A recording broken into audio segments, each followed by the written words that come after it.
Picture warm, gooey cookies, crunchy candies, velvety cakes, waffle cones piled high with ice cream. Is your mouth watering? Are you craving dessert? Why? What happens in the brain that makes sugary foods so hard to resist? Sugar is a general term used to describe a class of molecules called carbohydrates, and it's found in a wide variety of food and drink. Just check the labels on sweet products you buy. Glucose, fructose, sucrose, maltose, lactose, dextrose, and starch are all forms of sugar. So are high fructose corn syrup, fruit juice, raw sugar, and honey. And sugar isn't just in candies and desserts. It's also added to tomato sauce, yogurt, dried fruit, flavored waters, or granola bars. Since sugar is everywhere, it's important to understand how it affects the brain. What happens when sugar hits your tongue? And does eating a little bit of sugar make you crave more? You take a bite of cereal. The sugars it contains activate the sweet taste receptors, part of the taste buds on the tongue.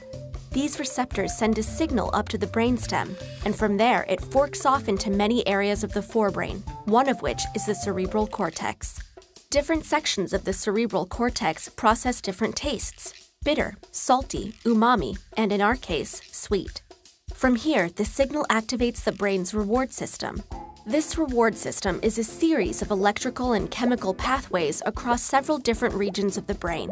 It's a complicated network, but it helps answer a single subconscious question. Should I do that again?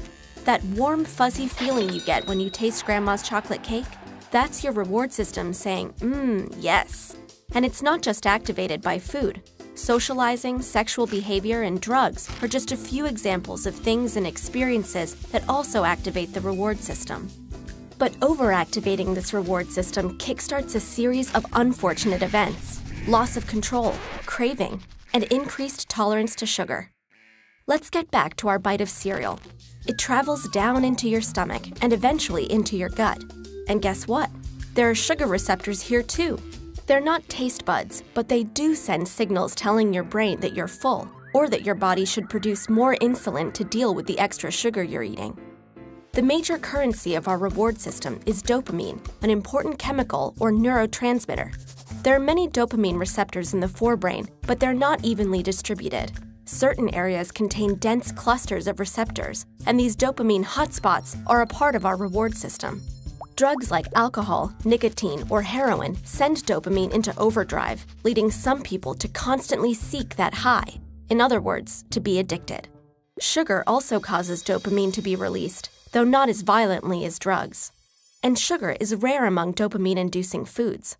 Broccoli, for example, has no effect, which probably explains why it's so hard to get kids to eat their veggies. Speaking of healthy foods, let's say you're hungry and decide to eat a balanced meal. You do, and dopamine levels spike in the reward system hotspots. But if you eat that same dish many days in a row, dopamine levels will spike less and less, eventually leveling out. That's because when it comes to food, the brain evolved to pay special attention to new or different tastes. Why? 2 reasons. First, to detect food that's gone bad. And second, because the more variety we have in our diet, the more likely we are to get all the nutrients we need. To keep that variety up, we need to be able to recognize a new food, and more importantly, we need to want to keep eating new foods. And that's why the dopamine levels off when a food becomes boring. Now back to that meal. What happens if in place of the healthy, balanced dish, you eat sugar-rich food instead? If you rarely eat sugar, or don't eat much at a time, the effect is similar to that of the balanced meal. But if you eat too much, the dopamine response does not level out. In other words, eating lots of sugar will continue to feel rewarding.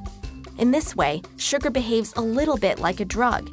It's one reason people seem to be hooked on sugary foods. So think back to all those different kinds of sugar. Each one is unique, but every time any sugar is consumed, it kickstarts a domino effect in the brain that sparks a rewarding feeling. Too much too often, and things can go into overdrive. So yes, overconsumption of sugar can have addictive effects on the brain. But a wedge of cake once in a while won't hurt you.